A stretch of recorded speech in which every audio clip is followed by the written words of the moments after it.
अस्सलामुअलैकुम व्यूअर्स, कैसे हैं आप लोग। उम्मीद करती हूँ सब लोग अपने घरों में खैर आफियत के साथ होंगे। आज एक बार फिर आप लोगों के लिए लेकर आई हूँ ईद स्पेशल रेसिपी। तो आज हम बनाने वाले हैं बहुत ही मज़ेदार किस्म का एक डेज़र्ट जो कि बहुत ही रिच है, बहुत ही हेल्दी है और बहुत ही मज़ेदार है। तो बनाने वाले हैं लबे शीरी। देखा ना कितना यूनिक नेम है, बहुत ही मज़ेदार रेसिपी बनती है। खीर बनती है, सिवैयाँ बनती हैं ईद के मौके पे और शीर खुरमा बनता है। अगर आप ये वाला मीठा बनाएंगे तो बहुत ही आपको मज़ेदार लगेगा, क्योंकि इसके अंदर बहुत सारे फ्रूट्स हैं, ड्राई फ्रूट्स हैं, क्रीम है, बहुत ज़बरदस्त एक कॉम्बिनेशन बनता है और रिच और हेल्दी रहती है, मज़ेदार बनती है और झटपट तैयार होती है। तो चलें स्टार्ट करते हैं। लबे शीरी बनाने के लिए जो चीज़ें चाहिए मैं आपको बता देती हूँ। सबसे पहले हम बात कर लेते हैं ड्राई फ्रूट्स की। इसके अंदर मैंने पिस्ते लिए थे, उसका मैंने छिलका रिमूव कर दिया था और बारीक कट कर लिया है। ये मैंने तकरीबन लिया है 2 टेबलस्पून भर के। इसी तरह से मैंने लिए हैं बादाम 2 टेबलस्पून भर के, इसका भी छिलका उतार दिया था, उसको बारीक कट कर लिया है। किशमिश लिए, ये भी 2 टेबलस्पून लिए। अब आप देख सकते हैं ये है मेरे पास सिवैयाँ। देखें कलरफुल सिवैयाँ हैं, इसके अंदर कलरफुल ही जाती हैं। ये मैंने तकरीबन लिए 1/2 कप, इसको हम बॉईल करेंगे। 1 कप चीनी ली है, इसके अंदर मैंने लिया है कस्टर्ड पाउडर। मैं यूज़ कर रही हूँ स्ट्रॉबेरी का, आप कोई भी फ्लेवर यूज़ कर सकते हैं। मैंने 3 टेबलस्पून भर के लिया है। इसके अलावा मैंने रेड और ग्रीन जेली लिए, इन दोनों को मैंने जमा लिया था। इसकी रेसिपी अवेलेबल है मेरे चैनल पे। क्रीम जाएगी 200 ml। मिल्क लेंगे, इसके अंदर 1.5 लीटर फुल फैट लिया है मैंने, डब्बे वाला दूध यूज़ कर रहे हैं, इससे रिजल्ट्स बहुत अच्छे आते हैं। अब हम बात कर लेते हैं फ्रूट्स की। फ्रूट्स इसके अंदर मैंने लिए हैं 2 एप्पल्स लिए हैं, स्ट्रॉबेरी लिए हैं और बनाना लिए हैं। फ्रूट्स आप अपने टेस्ट के हिसाब से हस्बे ज़रूरत डाल सकते हैं। तो बस यही इंग्रेडिएंट्स के अंदर जाएंगे। तो चलें स्टार्ट करते हैं। चूल्हे पे मैंने एक देगची रख दी थी, फ्लेम मैंने ऑन कर दिया है। सबसे पहले इसके अंदर हम डालेंगे दूध, सारा दूध चला जाएगा इसके अंदर। दूध मैंने इसके अंदर सारा डाल दिया है। अब हम क्या करेंगे, इतनी देर का वेट करेंगे कि जब तक इसके अंदर बॉइलिंग पॉइंट नहीं आ जाता। कस्टर्ड पाउडर मैंने ले लिया था, जैसे कि मैंने आपको बताया था, मैंने स्ट्रॉबेरी वाला लिया है। आप अपने टेस्ट और पसंद के हिसाब से वनीला ले सकते हैं, बनाना ले सकते हैं, मैंगो, जो भी आपको पसंद है। अब मैं क्या करूँगी, इसके अंदर पानी डालूंगी और इसको डिज़ोल्व कर लूँगी और इसका एक मिक्सचर बना लूँगी। मेक श्योर करना है कि इसके अंदर बिल्कुल भी कोई लम्स वगैरह नहीं होने चाहिए। तो अच्छे से हमने इसको मिक्स करना है। कस्टर्ड डाल के मैंने इसको अच्छे से डिज़ोल्व कर लिया था। देखें कितना ज़बरदस्त ये बैटर बन गया है। तो मेक श्योर ज़रूर करें कि इसके अंदर कोई भी गुठली वगैरह नहीं होनी चाहिए। तो अल्हम्दुलिल्लाह ये बिल्कुल रेडी हो गया है। दूध के अंदर बॉइलिंग पॉइंट आना शुरू हो गया है। बस इस पॉइंट के अंदर हम डालेंगे इसके अंदर चीनी सारी चली जाएगी। आप अपने टेस्ट के हिसाब से कर सकते हैं। 1.5 लीटर दूध में 1 कप चीनी एकदम परफेक्ट रहती है। तो बस इसको हम डिज़ोल्व कर लेंगे चीनी को। इसके अंदर चीनी डाल के इसके अंदर मैंने तकरीबन 5 मिनट के लिए इसको पका लिया था, ताकि चीनी अच्छे से डिज़ोल्व हो जाए। अब मैं क्या करूँगी, फ्लेम थोड़ा सा कम कर दूँगी, मीडियम टू लो कर दूँगी। और जो हमने कस्टर्ड डिज़ोल्व करके रखा था, वैसे तो मैंने इसको पानी में डिज़ोल्व किया है, आप चाहें तो इसको दूध में भी डिज़ोल्व कर सकते हैं। डालने से पहले एक बार इसको ज़रूर चला लें, वरना क्या होता है ये नीचे की तरफ बैठ जाता है। तो लाजमी इसको चला लें एक दफ़ा अच्छे से, फिर इसके अंदर हम थोड़ा थोड़ा करके डालेंगे। कस्टर्ड को मैंने चला लिया था। अब मैं क्या करूँगी, थोड़ा थोड़ा इसके अंदर डालती रहूँगी और साथ साथ स्पून चलाती रहूँगी। चमचा साथ साथ चलाना होता है, वरना ये होता है कि इसके अंदर लम्स बन जाते हैं। तो चमचा चलाना है साथ साथ। कंसिस्टेंसी आप देखें अल्हम्दुलिल्लाह बहुत परफेक्ट सी होती जा रही है। ना हमें बहुत ज़्यादा थिक रखना है और ना ही बहुत ज़्यादा थिन रखना है। सारा कस्टर्ड मैंने डाल दिया है, चमचा में साथ साथ चला रही हूँ, फ्लेम बिल्कुल लो है। कंसिस्टेंसी अल्हम्दुलिल्लाह बहुत परफेक्ट लग रही है। बस इसको मैं 5 मिनट के लिए और कुक करूँगी, ताकि कस्टर्ड पाउडर अच्छे से पक जाए इसके अंदर। कस्टर्ड मैंने सारा डाल दिया था। देखिए इसकी कंसिस्टेंसी कुछ इस तरह की, 3 टेबलस्पून लिया था, लेकिन मुझे ये थोड़ा लिक्विड ही लग रहा है, क्योंकि इसके अंदर क्रीम भी जाएगी तो ये थोड़ा वाटरी हो जाता है। इस तरह से मैंने क्या किया है, 1 टेबलस्पून और कस्टर्ड ले लिया है, उसको और डिज़ोल्व कर लिया है। तो 1 टेबलस्पून इसके अंदर और जाएगा। तो तकरीबन चला गया टोटल इसके अंदर 4 टेबलस्पून कस्टर्ड मैंने डाल दिया है। कस्टर्ड का हिसाब कुछ इस तरह का होता है कि जब हम कुकिंग कर रहे होते हैं तो तभी हमें आइडिया होता है कि कितना हमने रखना है पाउडर। तो इसके अंदर अल्हम्दुलिल्लाह चला गया है तकरीबन 4 टेबलस्पून। ये परफेक्ट रेशियो हो गया है। अब इसकी कंसिस्टेंसी परफेक्ट है। अब मैं इसको 5 मिनट के लिए कुक करूँगी कि कस्टर्ड का जो कच्चापन होता है पाउडर का, वो निकल जाए। कस्टर्ड डाल के मैंने इसको पका लिया था, ये परफेक्ट सा रेडी हो गया है। अब मैं क्या करूँगी, इसका फ्लेम ऑफ कर दूँगी और इसको बिल्कुल ठंडा कर लेंगे, बिल्कुल रूम टेम्परेचर पे लेकर आ जाएंगे हम। जब तक हमारा कस्टर्ड ठंडा हो रहा है हम इसकी सेवइयाँ रेडी कर लेते हैं। हमने पहले ही रख दिया था पानी एक डिक्ची के अंदर। इसमें आप देखिए बॉइलिंग पॉइंट आना शुरू हो गया है। कस्टर्ड बनाने के बाद ही सेवइयाँ रेडी करनी होती है, वरना क्या होता है ये इस तरह से मैश हो जाती हैं। अब बॉइलिंग पॉइंट आ रहा है तो मैं इसके अंदर सेवइयाँ डाल दूँगी। ये कलर्ड वाली होती हैं, तो बस इसी तरह से बनाना है जैसे कि आप लोग नूडल्स बनाते हैं या स्पैगेटीज़ बनाते हैं। तो इतना इसको कुक करना है। इसको सॉफ्ट कर लेंगे हम मीडियम फ्लेम के ऊपर। सेवइयों को पकते हुए 5 मिनट हो गए हैं। देखें अल्हम्दुलिल्लाह ये बहुत परफेक्ट सी रेडी हो गई है, बहुत सॉफ्ट हो गई है। बस का पानी ड्रेन कर लूँगी और एक छलनी में इसको छान लूँगी।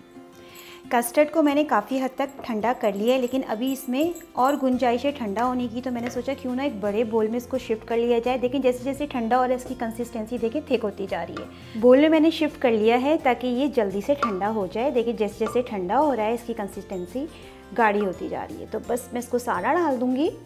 कस्टर्ड हमारा रूम टेम्परेचर पर आ गया है। अब इसके अंदर हम डालेंगे क्रीम, जो मैंने आपको दिखाई थी। ये देखें रेगुलर क्रीम है, कोई भी आप यूज़ कर सकते हैं। मेरे पास ये थिक वाली है, आप थिन वाली भी डाल सकते हैं।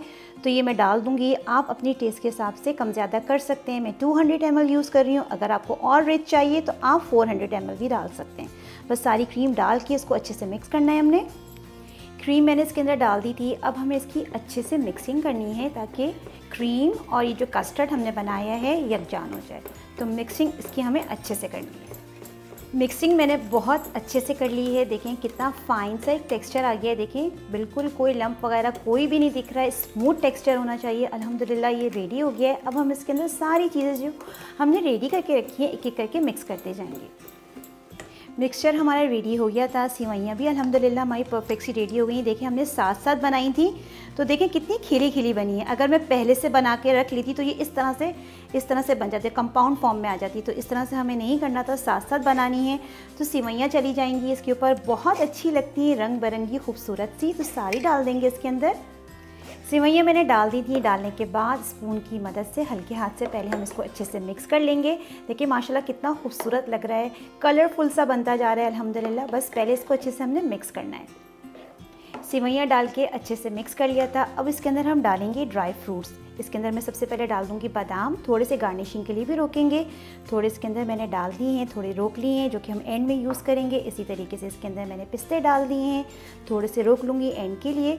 अब इसमें जाने वाली है किशमिश। किशमिश चली जाएगी। जो भी ड्राई फ्रूट्स पसंद है आप डाल सकते हैं, काजू भी डाल सकते हैं इसके अंदर, और भी जो आपको नट्स पसंद है आप डाल सकते हैं। बस ये डाल के मैं मिक्स करूँगी इसको अच्छे से। ड्राई फ्रूट्स डाल के अच्छे से मिक्स कर लिया था। अब मैंने क्या किया है, जितने भी फ्रूट्स थे, एप्पल्स थे, साथ के साथ कट करने होते हैं वरना ये काले पड़ जाते हैं। एप्पल्स कट कर लिए थे, स्किन रिमूव कर दी थी। और इसके अंदर मैंने डालने हैं बनाना भी मैंने कट कर लिए थे। इस तरीके से सारे बनाना चले जाएंगे इसके अंदर। अब मैं इसमें डाल रही हूँ स्ट्रॉबेरीज़। जो भी आपके पास सीजनल फ्रूट्स होते हैं आप यूज़ कर सकते हैं। एप्पल्स अवेलेबल हैं वो डाल दें, फ्रूट कॉकटेल डालना चाहें वो डाल दें। मेरे पास जो अवेलेबल है सीजनल फ्रूट्स वो मैं डाल रही हूँ। स्ट्रॉबेरीज़ आई हुई हैं तो मैंने स्ट्रॉबेरी भी डाल दी है। फ्रूट्स चले गए हैं। डालने के बाद इसको अच्छे से मिक्स करूँगी। फ्रूट्स डाल के अच्छे से मिक्सिंग कर लिए। देखें माशाल्लाह कितना रिच और ज़बरदस्त सा बनता जा रहा है लबी शीरी हमारा। अब इसके अंदर हम डालेंगे जो जेलीज़ मैंने आपको दिखाई थी, ये मैंने कट कर ली थी इस तरह से क्यूब्स में। तो ये चली जाएंगी। इसकी रेसिपी अवेलेबल है कि इसको किस तरह से जमाना होता है। थोड़ी सी हम रोक लेंगे क्योंकि जब हम असेंबलिंग करेंगे उस टाइम डालेंगे। थोड़ी ग्रीन वाली डाल दी हैं, ग्रीन जेलीज़ डाल रही थी। अब साथ ही साथ डाल रही हूँ रेड वाली। ज़बरदस्ती देखें कितना कलरफुल और ख़ूबसूरत सा बनता जा रहा है अल्हम्दुलिल्लाह। थोड़ी रोक ली हैं। जेलीज़ डालने के बाद इसको हम अच्छे से मिक्स करेंगे। सब चीज़ें इसके अंदर अल्हम्दुलिल्लाह चली गई हैं। बहुत ज़बरदस्त, बहुत रिच, बहुत हेल्दी बन गया है लबी शीरी अल्हम्दुलिल्लाह। अब मैं क्या करूँगी, इसको एक सर्विंग बोल में डिश आउट करूँगी। मैंने एक ज़बरदस्त सर्विंग बोल ले लिया है। लबी शीरी हमारा बहुत ज़बरदस्त रेडी हो गया है। अब हमने क्या करना है, इसको अच्छा सा डिश आउट करना है। प्रेजेंटेशन भी अच्छी होनी चाहिए। पहले मैं एक लेयर लगा रही हूँ आपके सामने। एक लेयर मैंने इसके अंदर लगा दी है। अब मैं क्या करूँगी, इसके दरमियान में जेलीज़ को सेट करूँगी ताकि साइड्स पे से एक अच्छा सा ज़बरदस्त सा एक लुक आए। तो इस तरीके से पहले मैं रेड वाली रख दूँगी, रेंडमली रखते रहेंगे, साथ में ग्रीन रख दूँगी। तो इस तरह से हम सेटिंग कर देंगे इसकी। जेलीज़ मैंने इसके ऊपर सेट कर दी हैं, जिसके एजेस पे लगा दी थी। अब इसके ऊपर लास्ट लेयर और लगाएंगे हम, जो हमने लबी शीरी रेडी करके रखा था इसके ऊपर डाल देंगे इस तरीके से। लास्ट लेयर भी लगा दी थी। अब हम इसकी टॉपिंग करेंगे, इसको अच्छे से डेकोरेट करेंगे। तो इसके ऊपर वही वैसे ही हमने करना है, जैसे भी आपको पसंद है आप जैसे करना चाहते हैं इसकी डेकोरेशन कर सकते हैं। तो जेलीज़ इस तरीके से मैं रख दूँगी रेंडमली इसके ऊपर।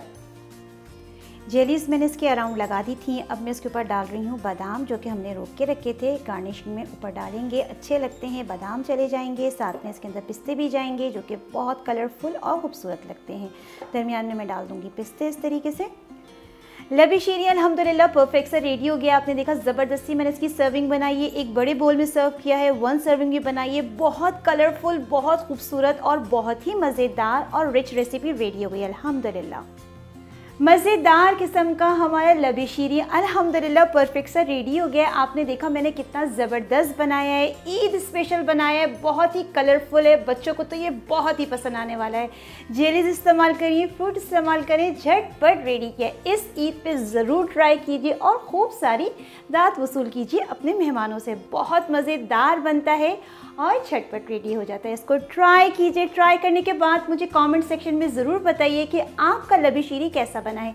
जितना भी हो सके मेरी वीडियो को शेयर कीजिए। पसंद आए तो लाइक ज़रूर कर दीजिए। चैनल पे नए हैं तो सब्सक्राइब करना बिल्कुल नहीं भूलिएगा। इंशाल्लाह फिर हाजिर होंगी एक नई और ज़बरदस्त रेसिपी के साथ। जब तक के लिए दें फातिमा को इजाज़त। अल्लाह हाफिज़।